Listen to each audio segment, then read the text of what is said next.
وَلَقَدْ يَسَّرْنَا الْقُرْآنَ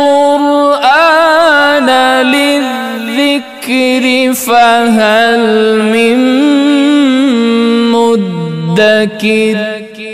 آدم کو، حوا کو علیہم السلام دونوں کو جنت میں نکال دیا گیا غلطی کی بنا پر۔ پھر اللہ تعالیٰ نے خود ہی ان کی توبہ بھی قبول کر لی، ان کی توبہ قبول ہوئی۔ سسٹم یہ ہے، اللہ تعالیٰ نے آدم کو ایک نئی زندگی، پہلے اس کا ماڈل موجود نہیں ہے۔ فرشتوں کی زندگی اور ہے، جنات کی جو زندگی تھی اور تھی، یہ جو ماڈل تھا انسانی زندگی کا یہ بالکل مختلف تھا۔ تو جو جو کام کرنے تھے وہ کام آدم علیہ السلام کو اللہ تعالیٰ خود سمجھا رہے ہیں، خود بتا رہے ہیں، خود اس کی تعلیم دے رہے ہیں۔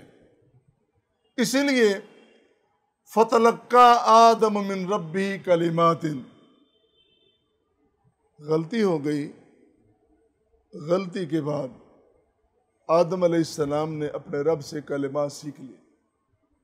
غلطی ایسی کہ پوری جنت موجود ہے اور اس جنت میں سب کچھ موجود ہے، ساری نعمتیں ہیں، ساری آسائشیں ہیں، اور لباس فاخرہ، شاہی لباس، جنت کا لباس بھی موجود ہے۔ غلطی کے بعد وہ لباس اتر جاتا ہے۔ آدم علیہ السلام جب اپنے آپ کو دیکھتے ہیں تو وہ سر پڑ دوڑتے ہیں اور بھاگنے لگے۔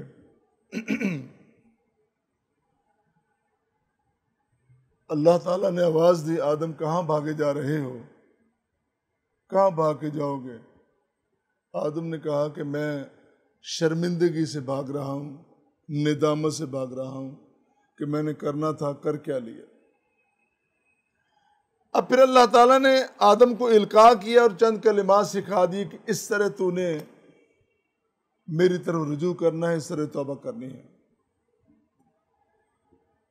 اور اللہ تعالیٰ کی ذات انہ هو التواب الرحیم، وہ بہت ہی مہربان ذات ہے، وہ اپنے بندے پر کرم کرنے والا ہے، فضل کرنے والا ہے۔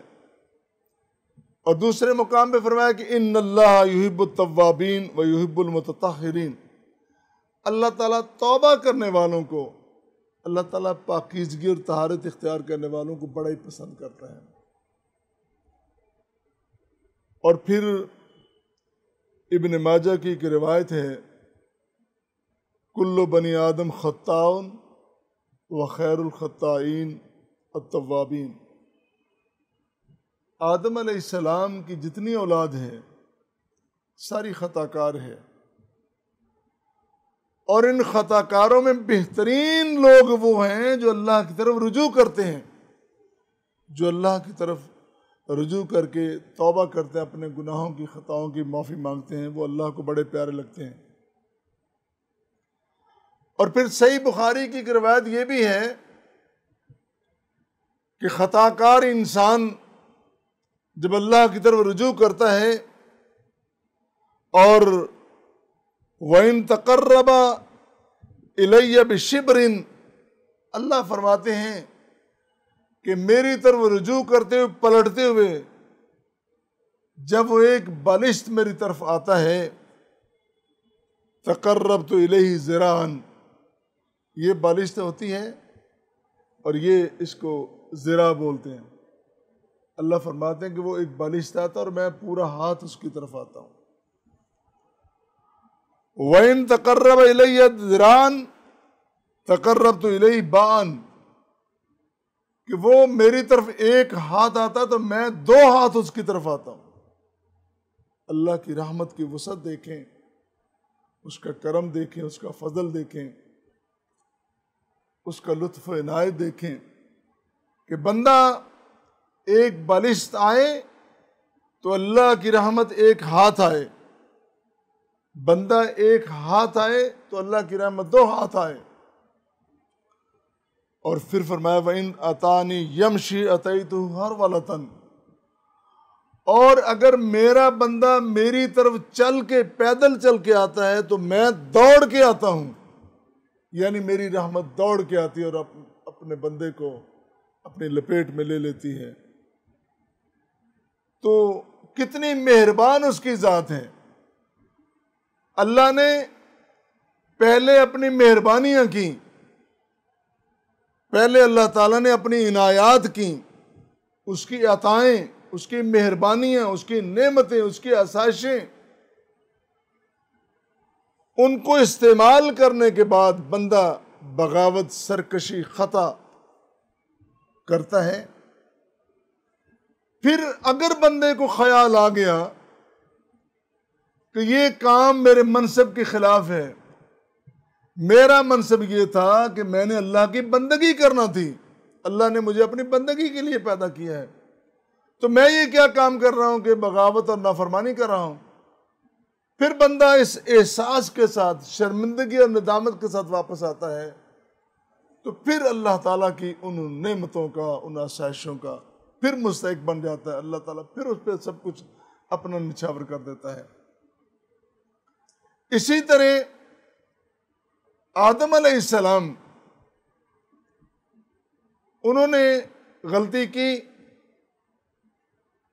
پھر خیال آیا کہ مجھ سے یہ غلط ہو گیا، پھر شرمندگی ہوئی، پھر شرمندگی سے دوڑے، اور دوڑ کے کہاں چلے جائیں گے، کس مقام پہ چلے جائیں گے، زمین کے کس کونے میں، کس خطے میں جائیں گے۔ آدم بھی اور آدم کی اولاد بھی، کوئی جگہ ایسی نہیں، ساری جگہ اللہ تعالیٰ کی ہیں، کوئی جگہ ایسی نہیں جو اللہ کی نہ ہو، لہٰذا اس کی بارگاہ میں واپس آنا ہی آنا ہے۔ تو اللہ تعالیٰ نے آدم علیہ السلام کو کچھ کلمات سکھلا دیے، اور وہ کلمات کیا تھے؟ ربنا ظلمنا انفسنا وان لم تغفر لنا وترحمنا لنکونن من الخاسرین۔ اور یہاں بھی جو صیغہ ہے ربنا، اے ہمارے رب، دونوں نے غلطی کی ہے نا، تو آدم بھی اپنی غلطی کی معذرت کر رہا ہے اور حوا بھی اپنی غلطی کی معذرت کر رہی ہیں علیہم السلام، دونوں ہی قدم بقدم ساتھ ہیں، دکھ میں بھی اور سکھ میں بھی۔ اور یہ بھی دیکھیں کہ جو مشکل وقت آدم علیہ السلام پہ گزرا ہے، وہ مشکل وقت حضرت حوا پہ بھی گزرا ہے۔ انہوں نے بھی خلوت اور تنہائی میں مشکل ترین وقت گزارا ہے، اور انہوں نے بھی وقت ویسا ہی گزارا ہے۔ اب واپس پلٹ کے آئے، پلٹنا ہی تھا۔ اور اب ہمیں یہاں بھی یہ بھی سمجھنا چاہیے